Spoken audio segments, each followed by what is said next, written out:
जम्मू कश्मीर से आपको बड़ी खबर बता दें, पलहालन पटन में ग्रेनेड हमला हुआ है।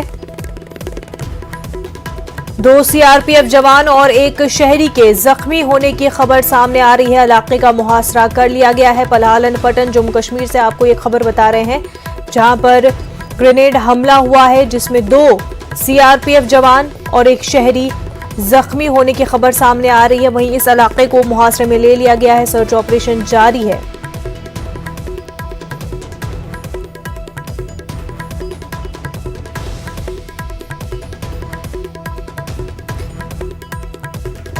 हमारे नुमाइंदे मुनीर इस वक्त हमारे साथ जुड़ चुके हैं। मुनीर, इस हवाले से तफसीलात बताएं। देखिए मुनव्वर, यहाँ पलहालन पटन में ये ग्रेनेड हमला हुआ है। वहाँ मिलिटेंट में सीआरपीएफ वहाँ पे तैनात होती है और उन्होंने उस पे गाड़ी पे ग्रेनेड हमला किया, जिसमें नतीजे में भी बताया जा रहा है कि 2 सीआरपीएफ के जवान जो है वो जख्मी हुए हैं और सिविलियन भी एक जख्मी है, जिन्हें फौरन हॉस्पिटल मुंतकिल किया गया है। और अभी जो खबर है, हम वाक़े पर मौजूद है और यहाँ पे पूरे इस इलाके को मुहासरे में लिया गया है। और अभी जो नेशनल हाईवे है, श्रीनगर बारामूला नेशनल हाईवे है, उसको बंद कर दिया गया है। अभी ट्रैफिक रोक दिया गया है और यहाँ हाजी वेरा के मुकाम पे और उधर पलहालन की उस साइड में पूरा जो ये हाईवे है उसको बंद कर दिया गया है फिलहाल। और पूरे इलाके का जो है वो मुहासरा कर लिया गया है। तलाशी कार्रवाई शुरू कर दी गई है। मुनव्वर, ये बताएं कि इस वक्त जो है क्या जो आई विटनेसेस है उनके जरिए कोई इस हवाले से, इस हमले के हवाले से कोई इन्फॉर्मेशन मिल पाई हो? अभी कोई इन्फॉर्मेशन नहीं है। पुलिस ने भी अभी कोई बयान नहीं दिया है। तो अभी यही है कि ये गाड़ी वहाँ पे जो तैनात सीआरपीएफ के जवान थे उन पे ग्रेनेड हमला हुआ है। एक गाड़ी को भी नुकसान पहुंचा है वहाँ पे। तो अभी तस्दीक बाकी है, पुलिस क्या अपने बयान में कहेगी तो वो अभी देखना बाकी है। फिलहाल यही है कि मुहासरा कर लिया गया है, तलाशी कार्रवाई शुरू कर दी है और मिलिटेंटों की तलाश शुरू कर दी गई है। मुनीर, बेहद शुक्रिया आपका।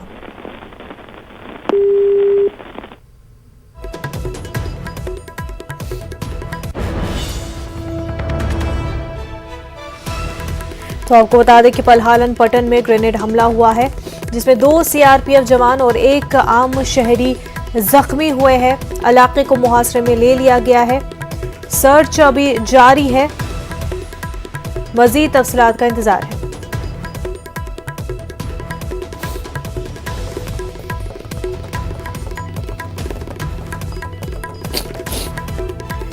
तो आपको बता दें कि जहां एक तरफ होम मिनिस्ट्री जो है जम्मू कश्मीर के सूरत हाल पर मीटिंग कर रही है और किस तरह से सूरत हाल को कंट्रोल किया जाए या मजीद क्या कुछ इक़दामात की ज़रूरत है, सिविलियन किलिंग्स के हवाले से भी जो है मीटिंग होम मिनिस्ट्री के ज़रिए की जा रही हैं, जिसमें आईबी और नीम फौजी अफसरान भी शरीक है। वहीं दूसरी तरफ जम्मू कश्मीर से आपको ये खबर बता रहे हैं, जहां पर पलहालन पटन में ग्रेनेड हमला हुआ है और 2 सीआरपीएफ जवान और एक आम शहरी जख्मी हुए हैं।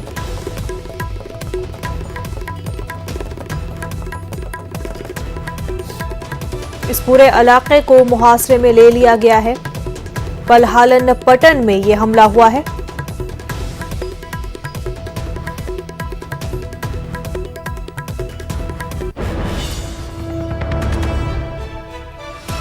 तो जम्मू कश्मीर से आपको ये तस्वीरें आपके टीवी स्क्रीन पर दिखा रहे हैं। तस्वीरें पलहालन पटन की है, जहां पर ग्रेनेड हमला हुआ है, जिसमें 2 सीआरपीएफ जवान और एक आम शहरी जख्मी हुए हैं। अभी आई विटनेसेस के हवाले से भी कोई बयान दर्ज नहीं किया गया है। पुलिस का इस पूरे मामले को लेकर के बयान आना बाकी है, स्टेटमेंट आना बाकी है। लेकिन आपको बता दें कि इस इलाके को मुहासरे में ले लिया गया है। तलाशी कार्रवाई भी जारी है।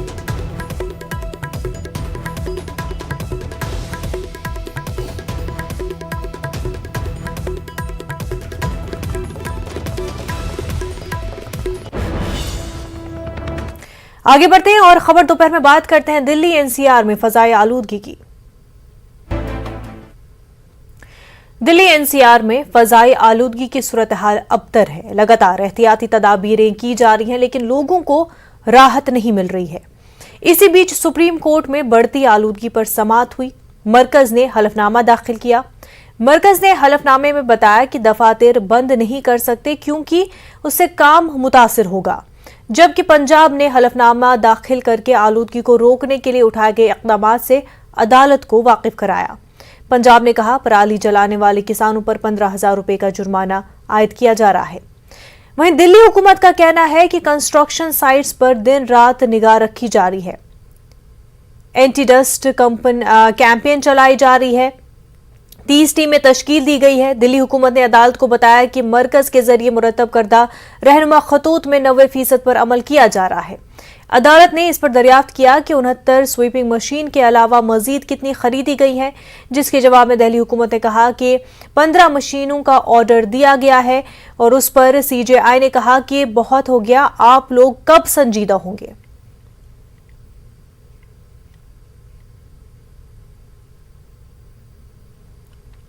हमारे नुमाइंदे सुशील इस वक्त हमारे साथ जुड़ चुके हैं। सुशील, समाअत तो हुई, पंजाब हुकूमत, दिल्ली हुकूमत और सेंट्रल गवर्नमेंट ने भी हलफनामा दाखिल किया, लेकिन सुप्रीम कोर्ट ने अब भी यही सवाल पूछ रहे हैं कि आखिर संजीदा कब होंगे। जी देखिए, सवाल ये है कि आखिर सरकारें प्रदूषण को लेकर ये कोई पहली बार नहीं है कि जब दिल्ली में इस तरह से जो धुंध की चादर देखने को मिल रही है। बड़ा सवाल इस मामले में सरकार के द्वारा ये है कि आखिर सरकारें समय रहते कदम क्यों नहीं उठा रही हैं, और इसीलिए सुप्रीम कोर्ट में तमाम बातें कही जा रही हैं। हालांकि सुप्रीम कोर्ट की जो टिप्पणी है वो तमाम सरकारों के लिए के कार्यवाही पर भी एक बड़ा सवाल खड़ा करती है कि आखिर जब नवंबर दिसंबर का महीना आता है और पूरी राजधानी कहीं ना कहीं इस ऐसे धुंध भरी चादरों से, प्रदूषण से हिट हो जाती है, तो फिर सरकारें कागजों का हलफनामा दाखिल करके ये बताती हैं कि उनकी तरफ से क्या कदम उठाया जाए।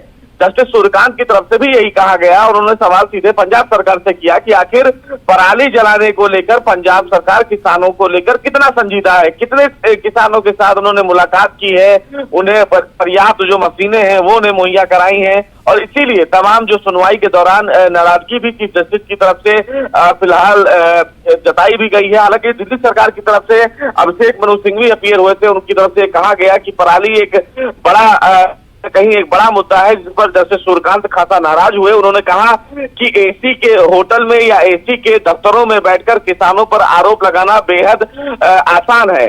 सवाल यह है कि हमारी सरकारें काम क्या कर रही हैं। बहरहाल सरकारों के द्वारा जो कदम उठाए गए हैं, यानी कि कंस्ट्रक्शन साइट्स बंद कर दिए गए हैं, जो स्कूल है वो बंद कर दिए गए हैं, जो भी प्राइवेट एक्टिविटीज हैं कहीं ना कहीं निर्माण को लेकर उसको बंद कर दिया गया है, ये तमाम जानकारी दी गई है। हालांकि केंद्र सरकार की तरफ से जो फिलहाल 90% प्रदूषण को कम करने के लिए कदम उठाने की बात कही जा रही है, उसको दिल्ली सरकार ने इम्प्लीमेंट किया है। लेकिन सवाल वही का वही है जो चीफ जस्टिस ने किया है दिल्ली सरकार से, कि जो डस्टिंग क्लीनिंग को लेकर जो मशीनों की बात कही जा रही है दिल्ली सरकार की तरफ से, कि उन्होंने 69 मशीनें फिलहाल लगा दी हैं। लेकिन सवाल यह है कि क्या उन मशीनों को लगा देने के बाद दिल्ली का एयर क्वालिटी इंडेक्स कम होगा, क्या उसमें कोई कमी देखी जाएगी?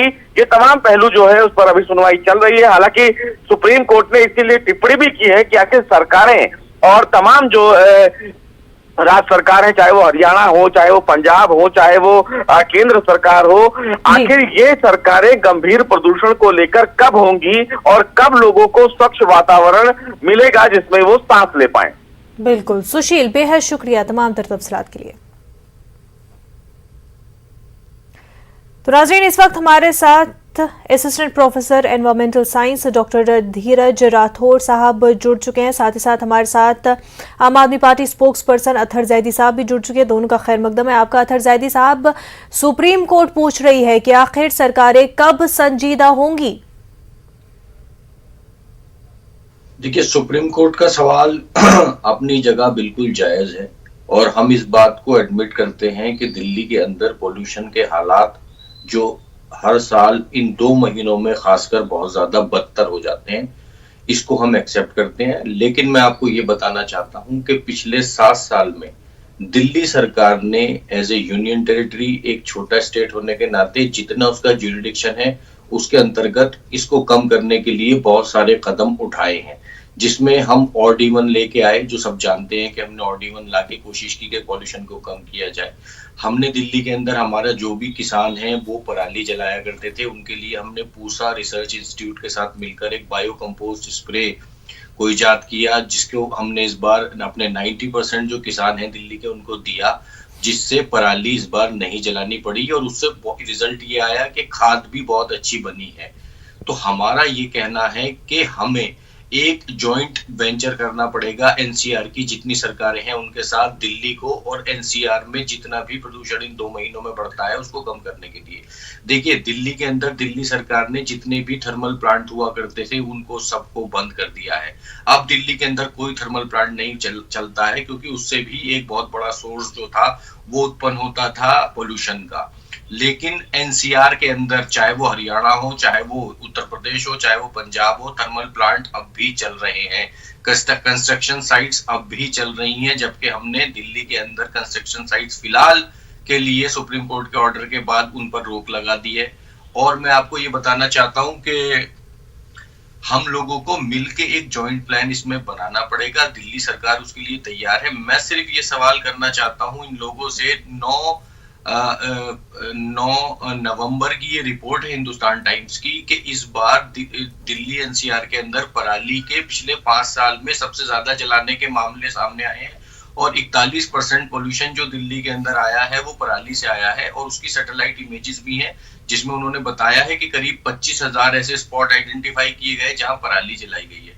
तो मैं यहाँ पे ये कहना चाहता हूँ कि दिल्ली में इन 2 महीनों में एनसीआर में पोल्यूशन बढ़ने का एक बहुत बड़ा सोर्स जो है वो पराली का जलाया जाना है। तो जिस तरह से दिल्ली सरकार ने अपने किसानों को ये स्प्रे दिया है, हमारे जो साथ की सरकारें हैं, हमारे मुख्यमंत्री उनको चिट्ठियां भी लिखते रहे हैं टाइम पर कि वो भी अपनी सरकारों को, अपने किसानों को वो सरकारें जो हैं वो स्प्रे दें। और जैसे दिल्ली में इस बार पराली नहीं जलाई गई है, उन प्रदेशों में भी पराली ना जलाया जाए। पंजाब ने भी कहा है कि वो भी पराली नहीं जो है उस पर बैन लगी हुई है और जो किसान पराली जलाते हैं उन्होंने 15,000 का जुर्माना भी आयद किया जाता है। ठीक है, लेकिन वो इम्प्लीमेंटेशन कितना हो रहा है? क्योंकि आप ये देखिए कि पिछले बार भी अगर आप देखेंगी तो करीब बहुत सारी एफआईआर दर्ज हुई थी, बहुत सारी जगह पे पराली जलाने। देखिए, किसान की एक चीज आप समझिए मुनव्वर जी, किसान की मजबूरी है, किसान को पराली जलानी पड़ेगी, उसको आपको एक ऑल्टरनेट देना पड़ेगा। आप उस पे किसी तरह का जुर्माना लगा के या सख्ती करके उसको नहीं रोक सकते। आपको उसको एक ऑल्टरनेट देना पड़ेगा कि आप पराली मत जलाइए, हम आपको उसकी जगह स्प्रे दे रहे हैं, आप ये डालिए। उसके ऊपर सरकारों को काम करना पड़ेगा, जिस तरह से दिल्ली सरकार ने काम किया है। ये सरकारें उसके ऊपर काम नहीं कर रही हैं, ये लोग जुर्माना लगा रहे हैं, सख्ती कर रहे हैं। देखिए, उससे कोई फायदा नहीं होने वाला, क्योंकि किसान को अगली फसल बोने के लिए पिछली फसल की पराली जलाना उसकी मजबूरी है। तो आपको उसको अल्टरनेट देना पड़ेगा। और हमने चिट्ठी भी लिखी है और हम कह भी रहे हैं मीडिया के माध्यम से कि हमने जो एक इजाद की है पूसा इंस्टीट्यूट के साथ, आप उसको शेयर करिए हमारे साथ। हम आपके साथ शेयर टेक्नोलॉजी करने के लिए तैयार है। जैसे हमने अपने किसानों को दिया है, आप भी दीजिए। आप देखिए तो कि उससे कितना फर्क आता है। लेकिन वो उस पर कोई सीरियस नहीं है, वो उसको करने के लिए तैयार नहीं है। तो हम एज ए दिल्ली सरकार जो भी एफर्ट लगा सकते हैं, रेड लाइट ऑन, गाड़ी ऑफ, हमारा मुहिम चल रहा है और D1 हम लेके आए। अभी डॉक्टर धीरज राठौर साहब, आपसे जानना चाहेंगे, ये बताएं धीरज साहब कि आप जो दिल्ली और एनसीआर की सिचुएशन है, आप उसको किस तरह से देखते हैं और जो कुछ कदम दिल्ली सरकार ने उठाए, अभी अतहर जैदी साहब भी बता रहे थे कि क्या क्या इक़दाम जो है दिल्ली सरकार ने किए हैं, क्या वो काफी है? किस तरह से आप देखते हैं? मुझे लगता है कि गवर्नमेंट अपना काम करती है, अपनी तरफ से पूरी कोशिश करती है। ऑनरेबल सुप्रीम कोर्ट ने भी डायरेक्टिव्स दिए हैं और बहुत अच्छे हैं, बट उसके साथ में लोगों को भी समझना जरूरी है कि अगर उन्हें अपनी सिचुएशन बेहतर करनी है तो उन्हें ही कोशिश करनी पड़ेगी। जैसे साहब ने बताया कि पराली जलाना एक बहुत बड़ा कारण है, बट किसानों को आप कैसे रोकेंगे? उनके ऊपर जुर्माना लगा के नहीं रोका जा सकता। उसके साथ में सुप्रीम कोर्ट ने यह भी आइडेंटिफाई किया, सीपीसीपी ने भी आइडेंटिफाई किया था कि दिल्ली में highest cluster of small scale industry है, या जहां पर भी इंडस्ट्री जो व्हीकल हैं वो चलते हैं, वो सारे ही मिलकर इतना आपका पॉल्यूशन या पार्टिकुलेट मैटर जनरेट करते हैं कि इस पर्टिकुलरली इस सीजन में ये परेशानी क्रिएट होती है। तो लोगों को समझना पड़ेगा, उन्हें अपनी तरफ से कोशिश करनी पड़ेगी कि इसे कैसे कम किया जा सकता है, कैसे हम पब्लिक ट्रांसपोर्ट का यूज करना चालू करें या फॉसिल फ्यूल को मिनिमाइज कर दें जिससे पार्टिकुलेट मैटर कम जनरेट हो, तो हम शायद बेहतर हो पाए। गवर्नमेंट के ऊपर हम कंप्लीटली डिपेंडेंट है, ये सही नहीं है। चाहे लेकिन वो सेंट्रल हो डॉक्टर या धीरज राठौड़ नेशनल। साहब, यहाँ पर मैं ये जानना चाहूंगी कि एयर पोल्यूशन क्वालिटी को बेहतर करने की जिम्मेदारी अगर हम पब्लिक तक ही कम्प्लीटली रख देते हैं या एक बड़े हद तक पब्लिक के हाथ में रख देते हैं, तो क्या वो पॉसिबल हो पाएगा अचीव करना एक बेटर क्वालिटी? क्योंकि कहीं ना कहीं लोग घरों से बाहर निकलेंगे, जो काम काज करने हैं, ट्रांसपोर्ट का इस्तेमाल करना है, वो होगा ही, लेकिन जब तक कि गवर्नमेंट के कुछ सख्त इकदामात नहीं होंगे, पब्लिक उस पर अमल कर पाएगी? गवर्नमेंट अपनी तरफ से पूरी कोशिश करती है, इसीलिए गवर्नमेंट ने या supreme court, honourable supreme court के जो डायरेक्टिव्स थे, उन्होंने 300 किलोमीटर के एरिया में, अभी मैं कहीं पढ़ रहा था कि 300 किलोमीटर के एरिया में उन्होंने जो कंस्ट्रक्शन एक्टिविटी थी उन्हें बंद करने का बोला। ये गवर्नमेंट की अपनी कोशिश है, पर उसके अगेंस्ट में हम लोग खड़े हो जाएंगे तो वो सही नहीं है। हमें अपनी हेल्थ पहले देखनी होगी, इकोनॉमिक एक्टिविटी हमारे लिए सेकेंडरी हो जाएगी। अभी जो हालत में देख रहा हूँ गवर्नमेंट की AQI, दिल्ली की AQI ऑलमोस्ट दिल्ली में हर जगह पर 350 से 400 के बीच में है, जो बहुत बुरी हालत में है। अगर आप लोग बाहर निकलते हैं थोड़ी देर के लिए भी, जो दिल्ली में है, उनकी हेल्थ के लिए बहुत अच्छा नहीं है। तो हमें अपनी तरफ से तो कोशिश करनी ही पड़ेगी। जी, ये बताएं कि पिछले 2 महीनों से जो ये हालत हुई है, एयर क्वालिटी इंडेक्स इतना खराब हो गया है, 400 के ऊपर हो गया है, इसकी मेन वजह आप क्या समझते हैं? देखिए, बहुत सारे फैक्टर्स साइमल्टेनियसली फंक्शन करते हैं मैम। जब AQI की हम बात करते हैं, ये पर्टिकुलरली जो सीजन है आपका, जहां पर अभी मैं देख रहा हूं कि फॉग की कंडीशन है, और फॉग की कंडीशन जब भी होगी एयर डेंस हो जाएगी और आपका जो पर्टिकुलेट मैटर है उसका डिस्पर्सल नहीं हो पाएगा। तो ये पर्टिकुलरली टाइम पर हम लोगों को ध्यान रखना बहुत जरूरी है, चाहे वो फार्मर्स हो, चाहे डेली कम्यूटर्स हो, इंडस्ट्रियलिस्ट हो, कि हम कैसे अपनी हेल्थ को कंप्रोमाइज ना करें और इस सारी चीजों को कैसे हम बेहतर कर सकते हैं। गवर्नमेंट की अपनी कोशिशें हैं, गवर्नमेंट कुछ रूल्स बनाती है कि आप इंडस्ट्रीज को बैन करें, या अगर आप पराली या जो आपके पैडी के वेस्ट जनरेट हुआ है उसे बर्निंग ना करें, अगर अदरवाइज आपके ऊपर फाइन लगेगा। वो अपनी जगह पर ठीक है, बट हमें भी कोशिश करनी पड़ेगी कि हम इंडिविजुअल व्हीकल को यूज करना बंद कर दें, हम पब्लिक ट्रांसपोर्ट यूज करना ज्यादा चालू करें, और हम लोग अपनी जो फ्यूल कंजप्शन है उसे मिनिमाइज करें, जिससे पावर प्लांट में कोल बर्निंग रिड्यूस हो। ये सारी कोशिश तो हमें ही करनी पड़ेगी। जी, अतहर जैदी साहब, ये बताएं कि दिल्ली गवर्नमेंट अगर तमाम तर कोशिशें कर रही है, लेकिन सुप्रीम कोर्ट खुश नहीं है, उन कोशिशों से सेटिस्फाइड नजर नहीं आती है, तो कमी कहां पर रह जाती है? देखिए, सुप्रीम कोर्ट की जो नाराजगी है वो सिर्फ दिल्ली सरकार से नहीं है। सुप्रीम कोर्ट की नाराजगी पंजाब से भी है, हरियाणा से भी है, उत्तर प्रदेश की सरकार से भी है। देखिए, एक चीज आपको समझनी पड़ेगी कि दुनिया के 2020-21 के सबसे पोल्यूटेड 25 शहर जो हैं, उसमें करीब 7 से 8 शहर दिल्ली NCR के हैं।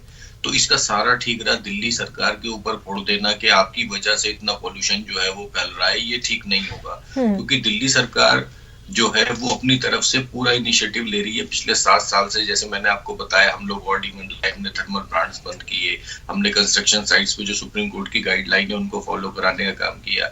1 महीना पहले हमने दिल्ली के अंदर 250 ऐसी कमेटियां बनाई, जिन कमेटियों को हमने इस काम के लिए रखा कि वो नजर रखें कि कंस्ट्रक्शन साइट्स जो है उनके ऊपर कहीं जाकर धूल तो नहीं उड़ रही है, कहीं कूड़ा तो नहीं जलाया जा रहा है, किसी तरह से पोल्यूशन, कहीं जनरेटर का यूज तो नहीं किया जा रहा है। इस तरह से हम पूरी तरह से सीरियस हैं। लेकिन मैं आपको बता रहा हूं कि जो इन 1.5 महीने में दिल्ली के अंदर जो हर साल ये परेशानी होती है, इसका मेजर जंग दिल्ली NCR में चलने वाले थर्मल प्लांट, पराली और जितनी भी कंस्ट्रक्शन साइट्स हैं, क्योंकि दिल्ली के साथ एक सबसे बड़ा इशू ये है कि वो इंडस्ट्रियल सिटीज से घिरा हुआ है, चाहे वो गुड़गांव है, चाहे वो फरीदाबाद है, चाहे आप नोएडा आ जाइए, तो ये भी एक बड़ा इशू है। तो मैं फिर ये कहना चाहता हूं कि हम यहाँ कोई आरोप प्रत्यारोप की राजनीति नहीं करना चाहते हैं।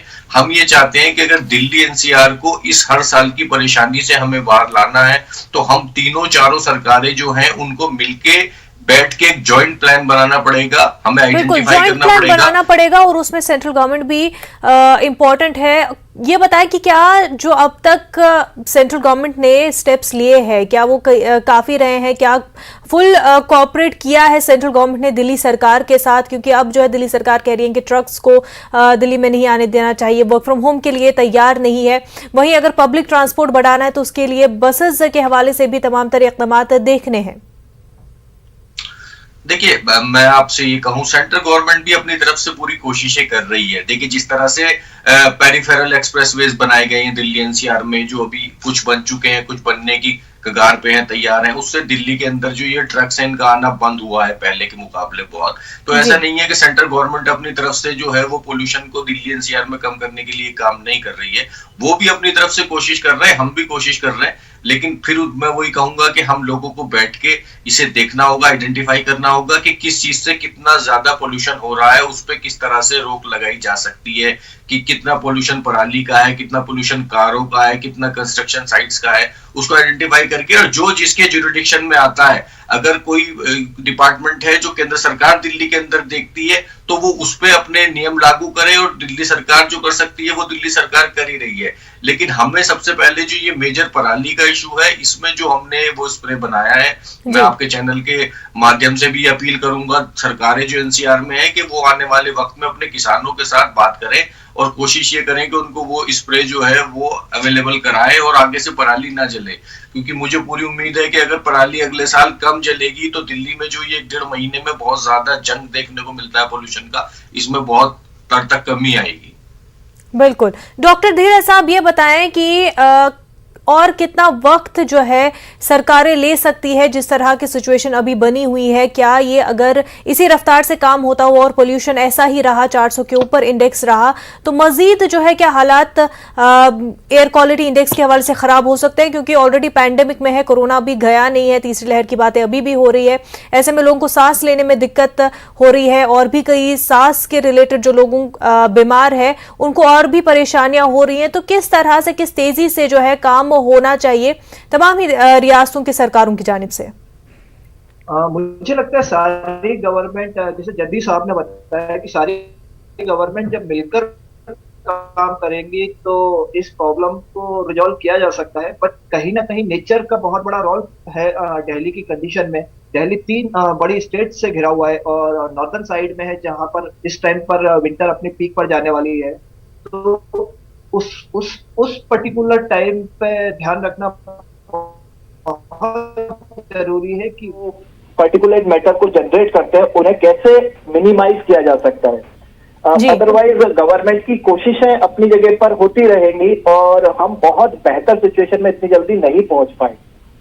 जी, ये बताएं अतहर जैदी साहब कि कई रियासतें और भी इन्वॉल्व है, कई रियासतों को और भी जो है स्टेप्स लेने हैं, लेकिन जब भी पोल्यूशन की बात आती है तो सबसे बड़ा क्वेश्चन मार्क दिल्ली सरकार पर क्यों लग जाता है? वही मैं आपसे, मेरा भी यही सवाल था अभी आप जब मुझसे सवाल कर रही थी थोड़ी देर पहले, कि दिल्ली सरकार को ही क्यों टारगेट किया जाता है। मैं ये नहीं कह रहा हूं कि हमारे दिल्ली के अंदर जो कंस्ट्रक्शन साइट्स हैं या जो ट्रैफिक है उसकी वजह से पोल्यूशन नहीं हो रहा, नहीं। दिल्ली की अंदर जो पोल्यूशन है उसका एक मेजर सोर्स जो है वो दिल्ली का ट्रैफिक और दिल्ली की कंस्ट्रक्शन साइट्स भी हैं। लेकिन 100% जो पोल्यूशन, जो इतना ज्यादा हालात खराब होते हैं, उसमें पूरी तरह से दिल्ली जिम्मेदार नहीं है। तो दिल्ली अपनी तरफ से पूरी कोशिश कर रही है। बस फिर मैं यही कहूंगा कि हमें इसके ऊपर एक बड़ा फ्यूचर को देखते हुए जॉइंट एक ऑपरेशन की तरह इसको लेना पड़ेगा और इसको प्लान करना पड़ेगा। यहाँ पर हरियाणा सरकार हम पे आरोप लगाए, हम हरियाणा सरकार पर आरोप लगाए, इससे इसका सोल्यूशन नहीं। बिल्कुल अतहर जैदी साहब, यहाँ पर इल्जाम लगाने वाली बात जो है उससे और भी ज्यादा नुकसान होगा। हरियाणा सरकार, पंजाब सरकार, दिल्ली सरकार और सेंट्रल गवर्नमेंट को मिलकर जिस तरह से आप भी बता रहे हैं कि जॉइंट प्लान होना चाहिए और तेजी से अब इस मामले को लेकर के काम होना चाहिए, सुप्रीम कोर्ट का भी यही कहना है। बेहद शुक्रिया अतहर जैदी साहब। डॉक्टर धीरज राठौर साहब, आपका भी बेहद शुक्रिया हमारे साथ बात करने के लिए। आदाब।